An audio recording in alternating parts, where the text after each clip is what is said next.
Hi, welcome back to your show. My name's John Davies. We're going to be discussing The Fraud, which is a book which is about to come out, and the idea of the right kind of Jew. And I've got three guests we're going to be talking with, two of them online, but with me here in the studio is the wonderful Jenny Manson, who many of you will know from staunch defences of Jeremy Corbyn during the Corbyn leadership years, and some appalling treatment at the hands of the media, Jenny. One guest was supposed to be here, but he can't come, Jenny, is that right? Yes, Paul Holden, who's the author of The Fraud. The book isn't actually out for another 2 weeks, and he was hoping to be here, but there's been leaks from his book, as you probably have noticed, about the behaviour of McSweeney, and there's also been a revelation that he has been investigated by the McSweeney team to try and find something against him. He's very up against it back in London, so he's working hard.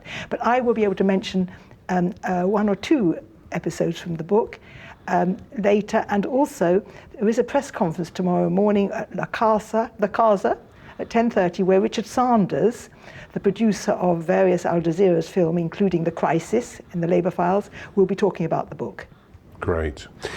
So just to turn to you, before I ask you to describe what happened to you in the Labour Party, I will just, in a second, we'll just show a very short clip from a play that was made based on interviews with about 32 Jewish members or former members of the Labour Party who have been stigmatised either as anti-Semites or as some kind of alien hostile force within the Labour Party. And this clip is actually based on your words, Jenny, talking about your aunt. So if we can just roll that clip and then we'll come back to Jenny. In Hytomyr in the Ukraine in 1919, there was a pogrom. My aunt, aged 15, my mother a toddler. My aunt, to whom I was very close, responded to the banging at the door and was faced by armed Cossacks. And instead of saying no or offering money, the usual reply, she said, "Yes, we're Jewish, but come and talk to us. You can talk to us before you kill us." And so the Cossacks came inside, sat down at the kitchen table and talked to her all night long. And then they came back for the next 4 nights as the pogrom was raging through the village. So my aunt's quick wits saved our family, and my mother survived. So here I am, Esther. Great. I'd like to say something about that in a moment, if I may. I'm not sure whether you can hear me. We've got a slight technical issue with the cabling. I'm going to talk in the assumption that you can hear me. We've played that because it obviously shows that your family is deeply rooted in Jewish experience, in this case the experience of anti-Semitism. So it's particularly ironic given what happened to you, Jenny. Yes, I want to say one thing about that episode, because interestingly, a Russian translator wants to bring out books written by that aunt of mine. She wrote about that account and many other things that happened to her in that period. And what he said to me was, it wasn't that easy. Indeed, it wasn't that easy. Her breakthrough was absolutely enormous. For 4 nights, she had to try and retain the sense that everyone is a human being. Mm-hmm. But of course, they suffered lethal anti-Semitism. So the idea that I would be an anti-Semite, I've had this experience of people saying to me, but surely you were shocked by Jeremy Corbyn saying this, Chris Williams saying this, Jackie Walker saying this, and looking at me askance as if, don't you care about anti-Semitism? Well, of course, real anti-Semitism has been the horror of all Jews' lives. And I'm afraid racism of black people at the moment. But you can see what a horror it is to accuse a Jew of being with that kind of history, to be an anti-Semitic Jew. I mean, madness and wicked. I'm going to be introducing Martin Abrams, who was a Labour councillor, who's Jewish and who was kicked out of the party. I think I'm right in that. And also with another Jewish former member of the Labour Party, Stephen Kapos, who was a Holocaust survivor, in a minute. But before then, if you can just briefly, just to kick off, What happened to you, Jenny? Well, just go back very briefly to the past. I was 15, living in Harpenden, Hertfordshire, not a very Labour area, when I became a young socialist. I went up to university a year or so later, 2 years later, and actually left another Labour. I joined the disaffiliated Labour group because of Wilson's policy on refugees, which has always been one of my issues. But I never actually left the Labour Party. I was very active in the 80s. I was a councillor and a parliamentary candidate, which got me in trouble with the Inland Revenue I worked, because you're not allowed to be a parliamentary candidate. They let me back by a sort of back door a year later.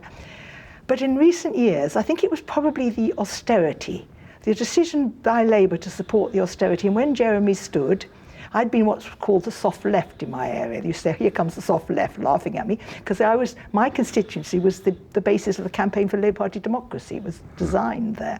Anyway, the soft left, me, suddenly becomes a hard left when I supported Jeremy for leadership. And then in 2017, I began to hear these accusations of anti-Semitism. I'd never experienced any anti-Semitism in the Labour Party all that period. The only anti-Semitism I've received in the Labour Party has actually been from people treating me as a horrible, dangerous Jew, people in the current leadership. So anyway, they tried to get rid of me 3 times, and the third time I'll mention, because it's mentioned in Paul Holden's book, Steve Reed, in 2020, I think it was, tried to get rid of JVL officers, including me, as the worst anti-Semites in the party. I think they couldn't find enough evidence, so I finally resigned. Right. That's great. I know there's a lot more than that, but hopefully we've got online Martin Abrams. Are you there, Martin? I can't. Yeah. Hi, and Stephen. Nice to meet you both. Jenny's just given a brief summation of her time, and we'll explore that in more detail. Martin, can you very briefly tell me what's happened with you in the Labour Party? Yeah, well, good afternoon, everyone. And can I just first start by saying it's an absolute honour to appear on a panel with 2 indomitable campaigners in Jenny and Stephen. You know, they've been an inspiration of mine for many, many years as a Jewish socialist and campaigner against injustice wherever we find it. So my story, very briefly, is I've been a member of the Labour Party for the best part of 20 years. I was brought up in a culturally and ethnically Jewish household in Greater Manchester, but from a patrilineal Jewish family. So my dad is Jewish and my mum is not, but I was always brought up, within the sort of Jewish community. Whilst I didn't grow up within the North Manchester Jewish community, which is the second biggest Jewish area in the UK, I was always brought up to have a really deep, proud, respect, and I was always taught about the fierce sort of persecution of Jews throughout the ages, and to be fiercely proud of my background. But I did face anti-Semitic bullying and abuse during my primary school and secondary school, and when I was 17, I was actually badly beaten up by a violent anti-Semite as well. So that kind of hardened my stance as a proud Jew as well. And back in 2022, I managed to get myself as a member of the Labour left selected to be as a Lambeth councillor. But that was quite difficult because, the Labour right in Lambeth, which is a really, really fiercely right-wing part of the Labour Party. Jenny mentioned Steve Reed. Steve Reed is my MP now due to a few boundary changes, and obviously he's got deep connections with, Morgan McSweeney, as we're hearing, and seems to be very involved with the formation of Labour together. But I've had a pretty torrid time as a councillor in the Labour Party. I was elected in 2022. The Labour right have basically shunned me from the outset. I'm 3 years in. I've still not made my maiden speech in the council chamber. They've not allowed me to even ask a question of the cabinet. They simply do not want me to have any voice whatsoever. And in January 2024, I supported a Green Party motion calling for a ceasefire in Gaza. And that's when things started to get really bad, because I was then suspended from the Labour group, completely ostracised, made to feel like a complete pariah. They went through this 4-hour show trial to make an example of the people that had broken the whip at that point. And a couple of weeks ago, I decided enough was enough. And I resigned from the Labour Party. And one of the main reasons for that is because I found out that there were rumours being put around my own Labour group by my own Labour colleagues that because of my patrilineal heritage, meaning that my dad is Jewish and my mum is not, is that I was a fake Jew. And they were openly talking about this to smear me and to undermine me and to deny my Jewish heritage, which I am still deeply shocked and appalled about. That is utterly shameful and shocking. We can talk more about that hopefully in a minute, but I want to bring Stephen in. Stephen, you've obviously got a much longer time and a varied history to talk about. I've read quite a lot about you. Could you briefly summarise what's your experience of the Labour Party been in the recent past? I came to this after the uprising in Hungary of 1956, when I was 19 years old. And by that time, what with the Holocaust and the period living through quite a few years of Stalinist regime, I really had enough of politics for a while.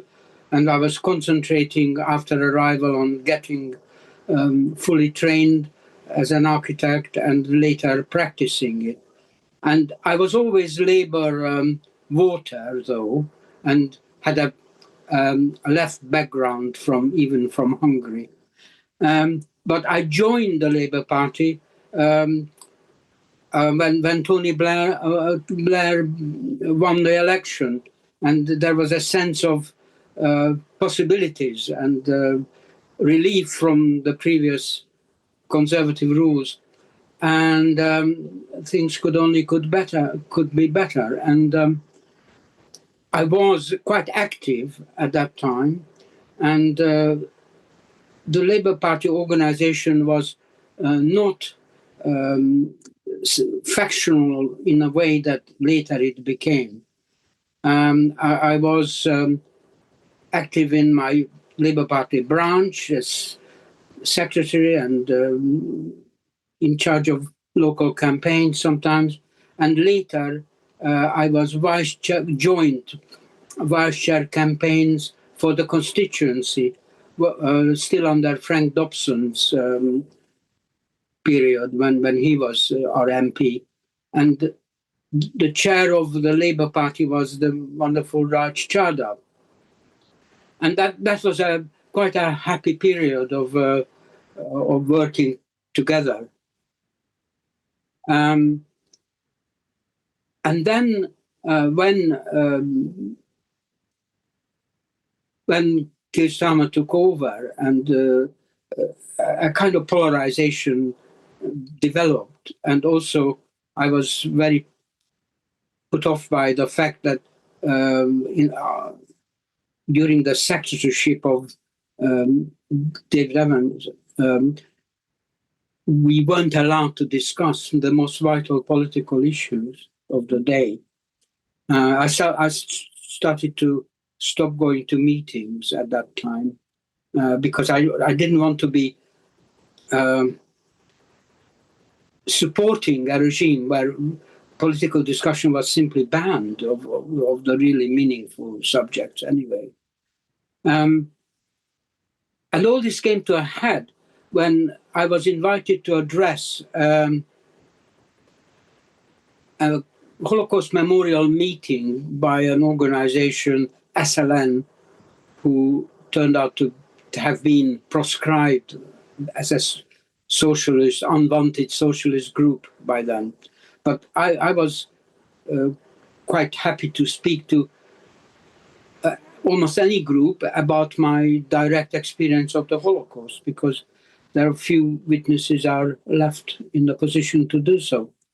So SLN then put out a few days before the meeting a sort of trailer showing who might be on the panel, including myself.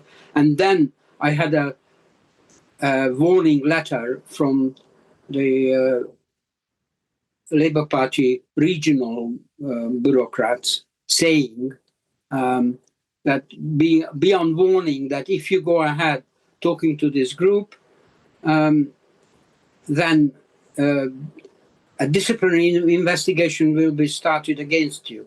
Well, I knew what that meant by that time. Nobody survived such a disciplinary investigation. So reading the lines or between the lines, I immediately resigned with a letter of resignation, which went viral.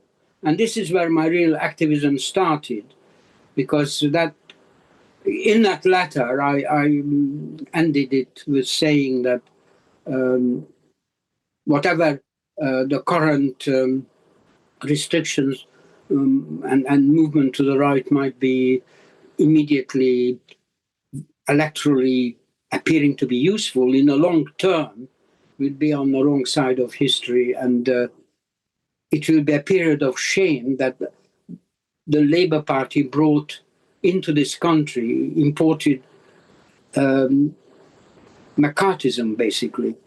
And this letter went quite viral, and all kinds of interviews followed from it. And that was really the beginning of my activism, in that direction at any rate.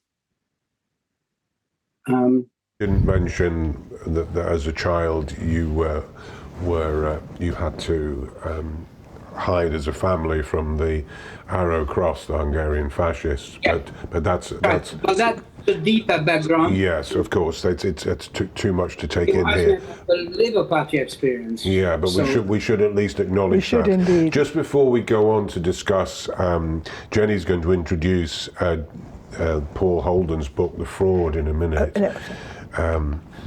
We're just going to see another clip, which again these are actors speaking the words of Jewish members of the Labour Party victimized for being pro-Palestine, pro-Corbyn, and it covers some of the range of personal hurt that they experience. So if we could roll that short piece of VTR, that would be great. How do I feel being accused of anti-Semitism as a Jew? I'm horrified. It's irrational. It's Alice in Wonderland. I mean, in my case, the evidence is so flaky. I mean, what are they talking about? And some of my fellow Jews who've been accused have been deeply hurt, and they've lost family, friends, work over it. My husband says it's not just stupid or crazy, it's wicked. After I overturned the first suspension and got reinstated, I realised I was suffering trauma from that first experience. So I went to counselling. I've had a few wobbles, a few sleepless nights, stuff like that. But I'm like, fuck 'em. I can feel the tears coming now. The pain that Sims has experienced. It's less bearable than it had been on me. I very rarely allow myself to get in touch with it. My niece, who asked how I could support Corbyn, a man who had placed a wreath on Hitler's grave. Hitler doesn't have a grave. And my nephew, he and I used to be close. He found life in his family to be problematic, so I kept an eye on him when he was doing his A-levels, he and his mum. And then they got into a spiral of argument, so I said he could come and stay with me for a few days if that would help. So he came, and a few days turned into months. He did his A-levels from my house. We would spend hour after hour throwing a ball in the garden just to help him calm down. And even after his university, we would meet every week. He would initiate it. I was teaching in Canterbury, and he would come down from London to see me pretty well every week. And then around the time of the 2019 election, he said, I can't meet you. Why not? I asked. And he said, because you support that anti-Semite, Jeremy Corbyn. You're his chief supporter.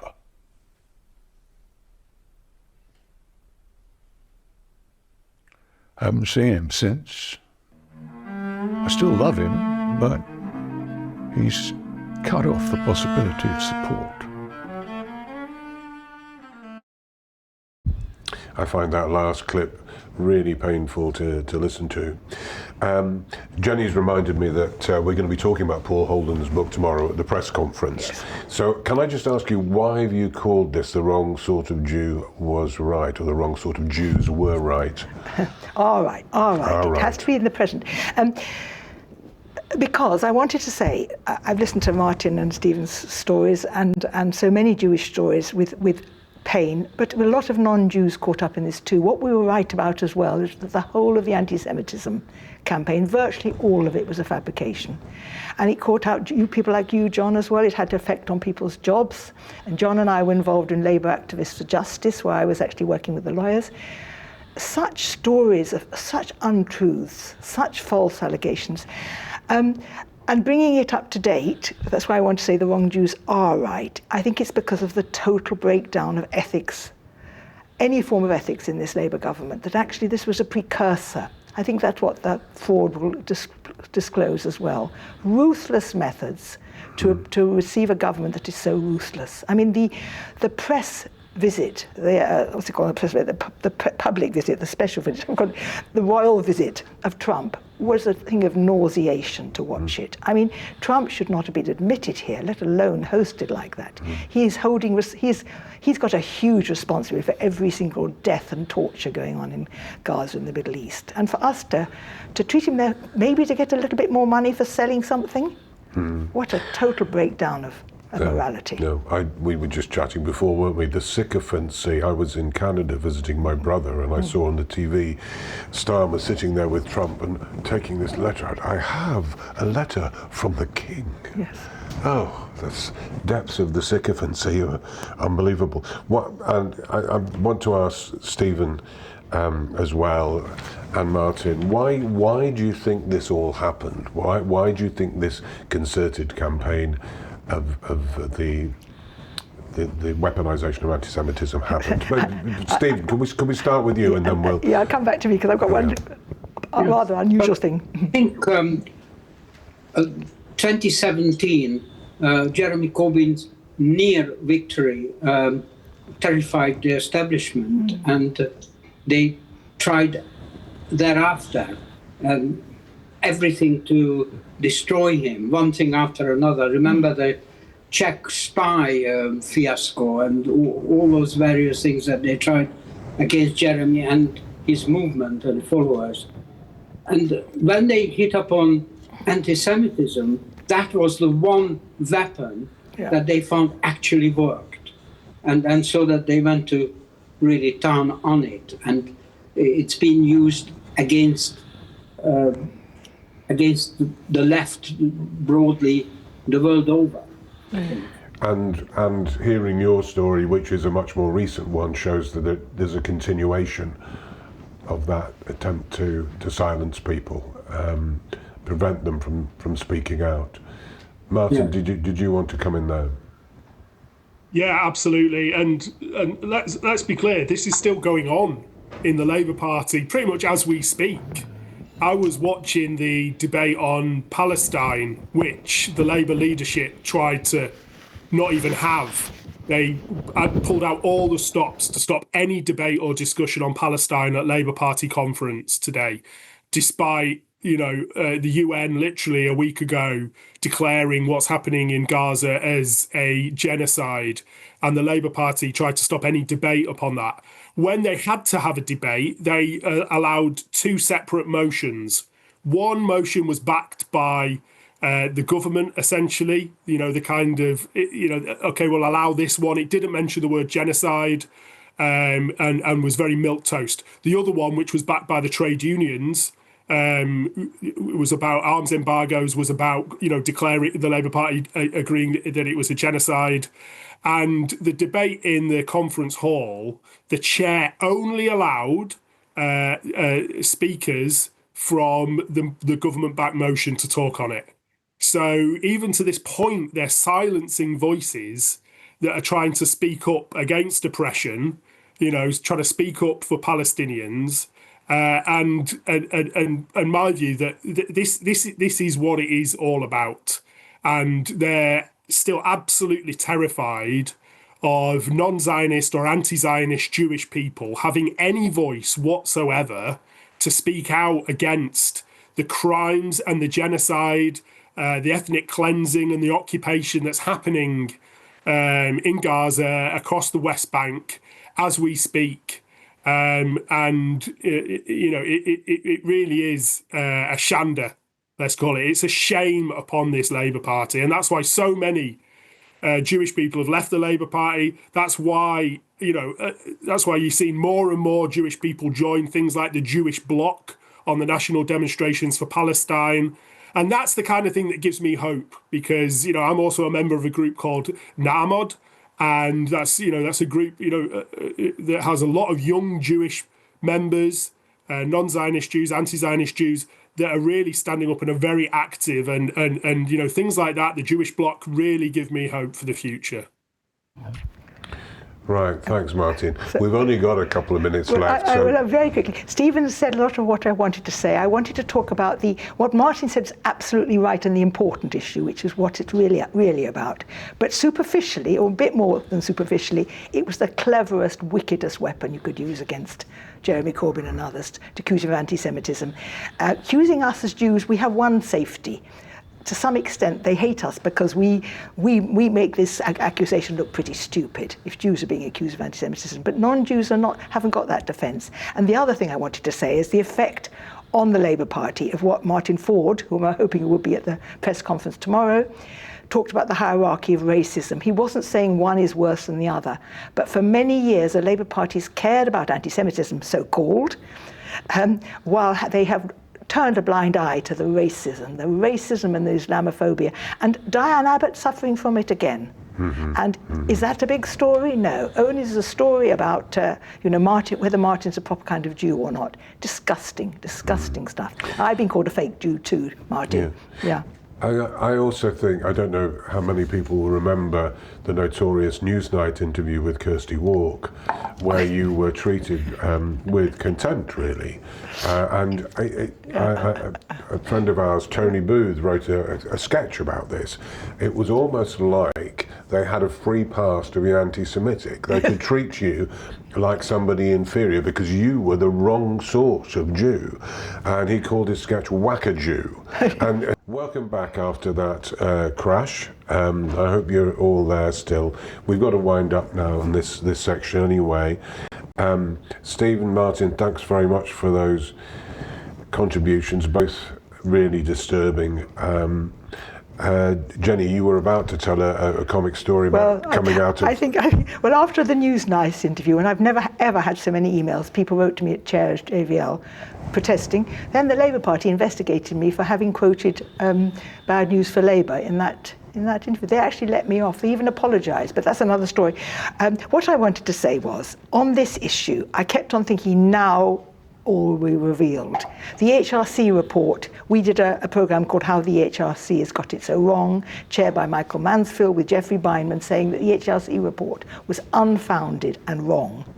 I thought that would change things. When the Ford report came out, I thought it would change things, but somehow the media, the mainstream media, have never wanted to hear the truth of what's happened, and they don't now. Let's hope some of them come tomorrow to the press conference. Yes. Thanks ever so much, Jenny. It's wonderful to see you in person at long last. And thanks, Stephen and Martin. We'll be back shortly.